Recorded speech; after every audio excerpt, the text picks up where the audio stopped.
તમે ગયા વિના કેમ ગયા હતા? મને તમારી કેટલી ચિંતા થઈ ગઈ. ઠીક તો છો ને તમે? એમ કેમ તો છો ને? હું બહુ ગભરાઈ ગઈ હતી કે તમે મને ગયા વિના.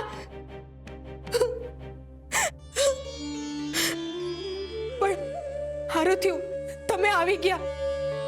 જો તમને હજી વાર લાગી હોત તો મેં શુરાભાને તમને ગોતવા મોકલ્યા હોત. ઠીક તો છો ને તમે? બોલો ને, ઠીક છો ને?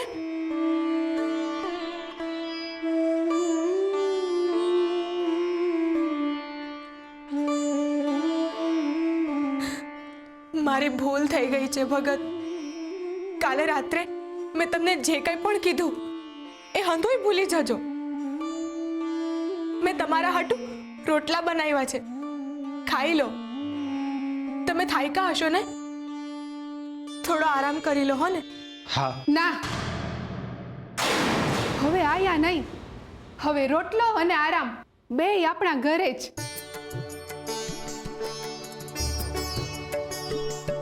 હા બા, અમે લોકો તમને લેવા આવ્યા છે.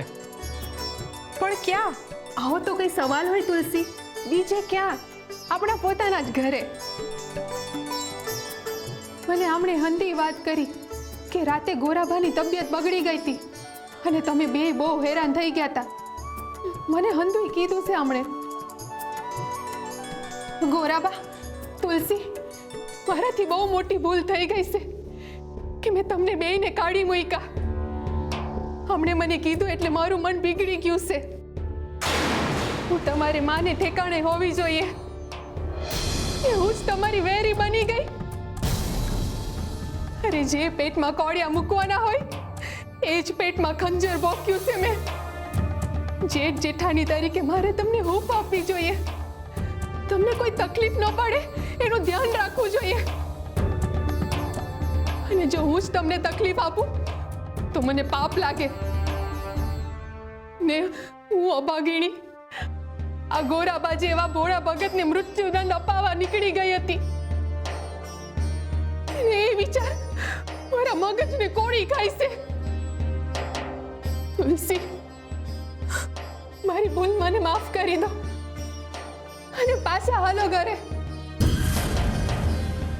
ગોરાબા, તમારા ભાની ખાસ ઈચ્છા છે કે તમે અમારી હારે ઘરે પાછા આવો અને આપણે બધા એક હારે ઘરે રહીએ. હવે તમારે અમારી હારે જ રહેવાનું છે. હા, અમે તમને ભંડાકીયામાં નહીં હોવા દઈએ. પણ તમારે હવે અહીંયા રહેવાનું નથી. અમારી હારે ઘરે પાછા આવવાનું છે. આવું કઈ રીતે શક્ય બને? મીઠી ભાભી આટલું મીઠું કઈ રીતે બોલી રહ્યા છે? આવો છો ને તમે લોકો? માફ કરજો ભાભી, પણ અમે અહીંયા અમારો સંસાર વસાવી લીધો છે અને આ બધું છોડીને અમે ન્યા ન આવી શકીએ. હાવ ના બોલશો તુલસી બહુ. એ ઘરે તમારું જ છે ને? મને ખબર છે કે ગોરાએ ચાકડો બીજા કોઈને આપી દીધો છે. તો તમે લોકો અહીંયા શું કરશો? જ્યાં સુધી તમે પગભર ના થાવ ને ત્યાં સુધી હાલો અમારા ભેગા. પણ તુલસી બહુ ના ન પાડતા. હું હાથ જોડું છું તમારી સામે. આટલી મહેરબાની કરી દો મોટા ભાવ ઉપર. બસ આટલો ઉપકાર કરી દો. ના ભા, હવે એ શક્ય નથી. ગોરા બા, તું સમજાવ ને તુલસી વહુને. હાલો ને ઘેર. શું કહો છો તમે ભગત?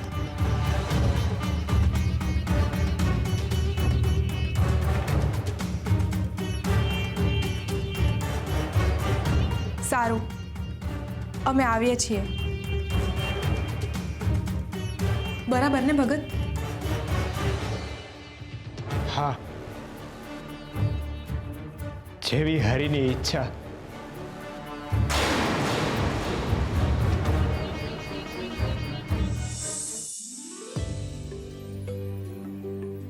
આવો આવો તુલસી, ગોરાબા, તમારા જ ઘરમાં તમારું સ્વાગત છે.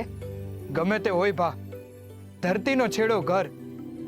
અહીંયા આવતા તમને ટાઢક વળશે. જો આ તમારું ઘર હંધુય બદલી નાખ્યું છે. એક નજર કરીને જુઓ તો ખરા ઘરને. ગોરાબા, તુલસી, હવે આ તમારા બંનેની ઓરડી છે. હવે તમારે કઈ ચિંતા કરવાની જરૂર નથી. ગમે ઈ થાય, હું પૂરેપૂરી બાહેધરી આપું છું કે આપણે હંધાઈ હારે રહીશું.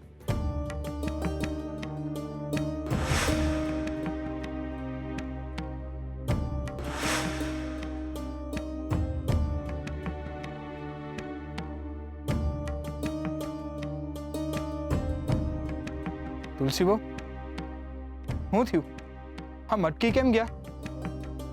બદલાવ ન ગઈમો? હાલો હાલો, અંદર હાલો. ગોરા, હાલ બા, ઉમરાની બીજી કોર પગ મૂક. ઉભા રહ્યો, હું હમણાં આવું છું.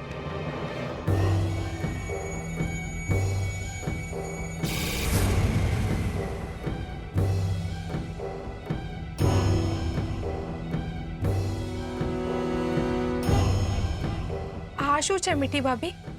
એમ સમજી લ્યો કે તમારો નવો ગૃહ પ્રવેશ થઈ રહ્યો છે. બરાબર ને? હા હા, કેમ નહીં?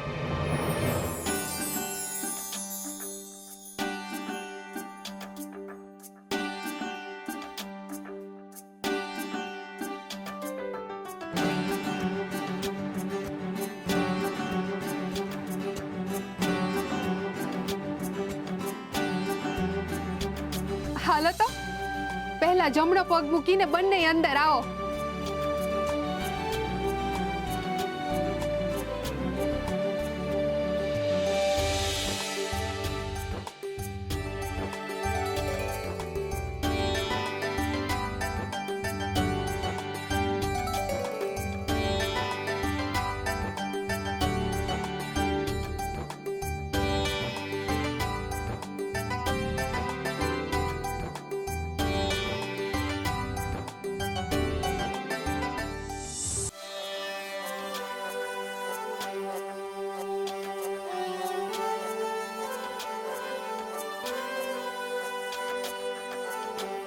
ના ભા, હા તો આનંદની ઘડી છે.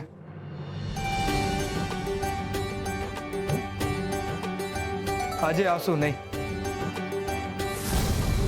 આ તો ખુશીના આંસુ છે ભા.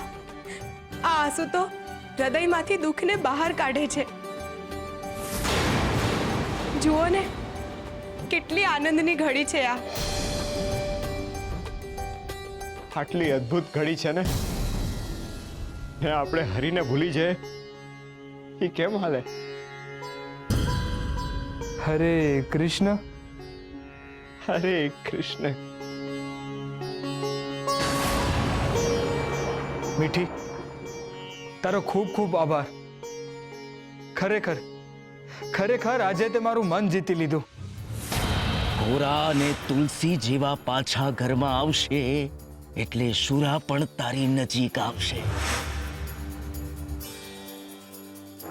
ગોરા, હાલ બા, હરીને એના સ્થાને બેહાડી દઈએ.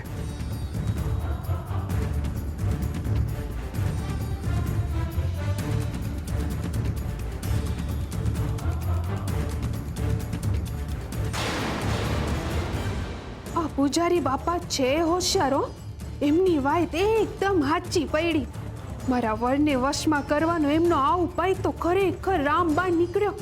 હંધુ એમના લીધે જ થયું છે. મારે એમને જઈને આ ખુશ ખબર આપવી જોઈએ.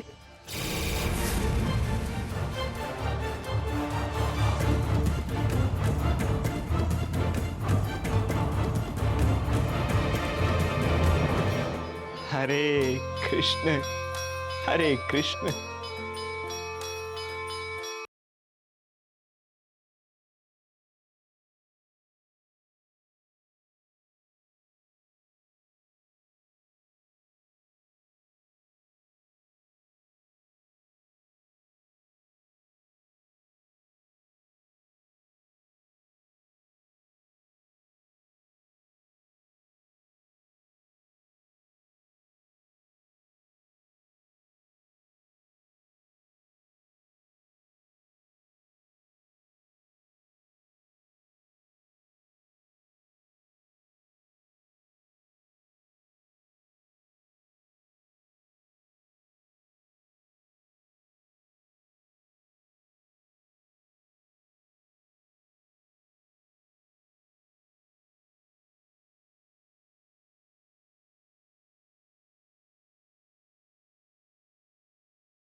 બોલો શ્રી કૃષ્ણ કનૈયા લાલની જય શ્રી હરિ નમો નારાયણાય શ્રી હરિ નમો નારાયણાય શ્રી હરિ હાશકા લઈ લો બધા. કેમ પૂજારી બાપા, શું થયું? તમારી તબિયત સારી નથી? શું થયું છે તમને? એવું કાંઈ નથી. લાગે છે રાત્રે ઊંઘ પૂરી નથી થઈ એટલે જરા અશક્તિ હોય એમ લાગે છે. બાકી બહુ મજામાં છું. લો તમે બધા આશકા લઈ લો. શ્રી હરિ નમો નારાયણાય શ્રી હરિ નમો નારાયણાય શ્રી હરિ નમો નારાયણાય શ્રી હરિ નમો નારાયણાય શ્રી હરિ નમો. બાપા, હું તમારો ખૂબ ખૂબ આભાર માનવા આવીશું અને એક સમાચાર દેવા આવીશું તમને. કેવા સમાચાર? બાપા, મારું પહેલું પગલું પાર. તમારો ઉપાય અક્ષી નીકળ્યો છે. હો, કયો ઉપાય? તમે ભૂલી ગયા બાપા? મારા વરને ખુશ કરવા હાટુ તમે ગોરા અને તુલસીને પાછા લાવવાની સલાહ આપી હતી ને મેં તમારા કહ્યા પ્રમાણે કર્યું છે. એ બેયને ઘરે પાછા લઈ આવીશું. અને બાપા, મારા વર તો મારાથી ખૂબ જ ખુશ થયા છે. બસ હવે હું બીજું પગલું ભરીશ. સાંજે ગોરા અને તુલસીનું ભાવતું જમણ બનાવીશ અને રાતે મારા વર પાસે માફી માંગી લઈશ એટલે એ પીગળી જાહે અને પછી મારો રસ્તો સાફ બાપા. અને પછી મારા ઘરે નાનકડા સુરાનો કલરવ હમણાશે. સુંદર, અતિ સુંદર મીઠી વહુ. તમે ગોરા અને તુલસીને ઘરે પાછા બોલાવીને બહુ સારું કામ કર્યું છે. આ શું થઈ રહ્યું છે ગિરધરદાસ? મને કેમ આવું થઈ રહ્યું છે? મને એ વાતનો સંતોષ કેમ થઈ રહ્યો છે કે ગોરા એના ઘરે પાછો આવી ગયો? એનાથી મારે શું નિસ્બત? મને એના પિતાની જેમ કેમ ચિંતા થવા લાગી છે? શ્રી હરિ નમો નારાયણાય. પૂજારી બાપા, હા, મેં બધું બરાબર કર્યું છે ને? પણ તમે શું વિચારવા લાગ્યા છો? મારાથી કોઈ ભૂલ નથી થતી ને બાપા? એ બધું જવા દે, તું આશકા લઈ લે. શ્રી હરિ નમો નારાયણાય.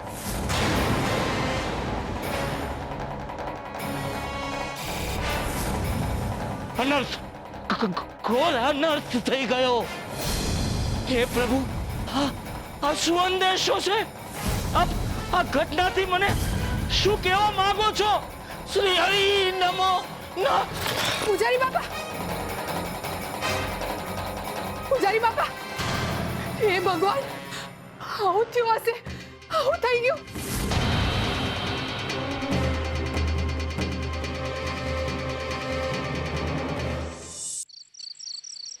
હરે કૃષ્ણ હરે કૃષ્ણ હરે કૃષ્ણ હરે કૃષ્ણ.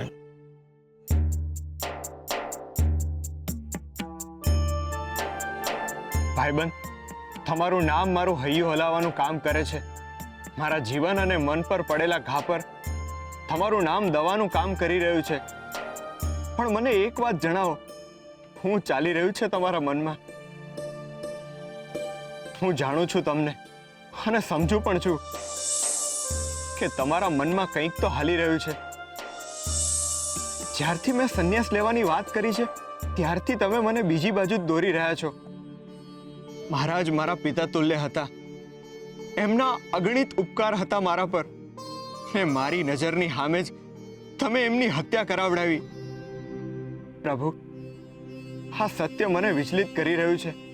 હજુ આ સત્યને સમજી શકું એ પહેલા તો તમે પેલી છોકરીને મારી સામે લાવી દીધી અને છોકરીને પણ મહારાજના મૃત્યુની સાક્ષી બનાવી. પ્રભુ, આવું કેમ થઈ રહ્યું છે મારા જીવનમાં?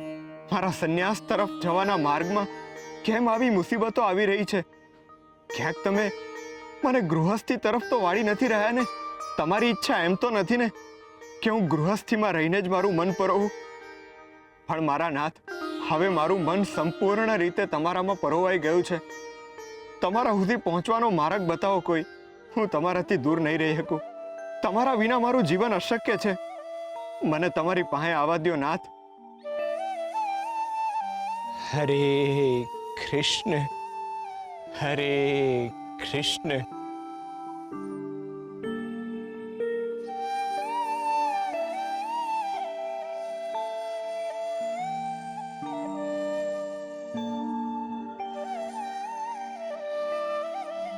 તુલસી બહુ, તમને એક વાત કહું? તમારે પરવાનગી ના લેવાની હોય ભા. તમને ખબર જ હશે કે આપણા મહારાજનું મૃત્યુ થયું છે. મહારાજે જીવ છોડ્યો એ સાંભળ્યું ત્યારથી મને એક વિચાર બહુ હેરાન કરે છે. ગઈકાલે ચોરા ઉપર મને કોઈક એવું કીધું કે ગોરા રાજમહેલ તરફથી આવ્યો હતો. હરે કૃષ્ણ. અને આવતા વેત જ રડવા લાગ્યો. અને એવું કહેવાય છે કે મહારાજે સવારે જ ગુજરી ગયા હતા. ખોટું ના લગાડતા તુલસી બહુ, પણ મને એવું લાગે છે કે ક્યાંક આ બે ઘટનાનો કઈ સંબંધ તો નથી ને? આ હું બોલો છો ભા? તુલસી બહુ, મને આવું લાગે છે. બાકી તો હરીને જ ખબર કે વાત શું છે. પણ તમને ગોરાને જોઈને કઈ અજુગતું નથી લાગતું? મને પણ એ કોઈ મૂંઝવણમાં તો દેખાઈ જ રહ્યા છે, પણ કારણ શું છે એ તો મને નથી ખબર ને એ કઈ કહેતાય નથી. સતત મનમાં કંઈક ને કંઈક વિચાર્યા કરે છે. કોઈ વિચાર એમને મૂંઝવી રહ્યો હોય ને એવું લાગે છે. હું પણ એ જ જોઈ રહ્યો છું તુલસી બહુ. એટલે જ તો મેં તમને આ વાત કરી. ગોરા જેવો માણા મનમાં હરી સિવાય કોઈને ન રાખે, પણ અટાણે એના ચહેરા પરની મૂંઝવણ એના મનમાં બીજા જ કોઈક વિચાર હાલતા હોય એવું બતાવે છે. હવે તમે જ એમને આમાંથી બહાર કાઢી શકો છો બા. તમે કાંઈક કરો અને એમનું મન કામમાં પરોવજો, જેથી એમના મનનો ભાર હળવો થાય. તમે જરાય ચિંતા ના કરો તુલસી બહુ. હું એટલે જ તો એને અહીંયા પાછો ઘરે લઈ આવ્યો છું. હવે તમે એની હંધી ચિંતા મારા ઉપર નાખી દો. હરે કૃષ્ણ, હરે કૃષ્ણ.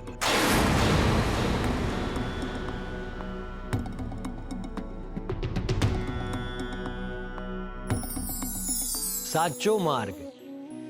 જીવન હંમેશા એક જ માર્ગ પર આગળ વધે છે, અને જો એ માર્ગ આગળ જઈને ખોટા સ્થળે જોડાતો હોય તો જીવનને ખોટી દિશામાં જવું પડે છે. મુશ્કેલ પરિસ્થિતિ એવા વાવાઝોડા જેવી છે જે મનુષ્યના જીવનને, જીવનના સત્યને અને સાચા મૂલ્યોને મનુષ્ય પાસેથી દૂર લઈ જાય છે. મુશ્કેલીના સમયમાં મનુષ્ય પોતાના સંસ્કાર અને સભ્યતાને પણ છોડી દે છે. પરંતુ આ જ સમય હોય છે મૂલ્યોને સાચવવાનો, મૂલ્યોને પકડી રાખવાનો અને મૂલ્યોનું સન્માન કરવાનો.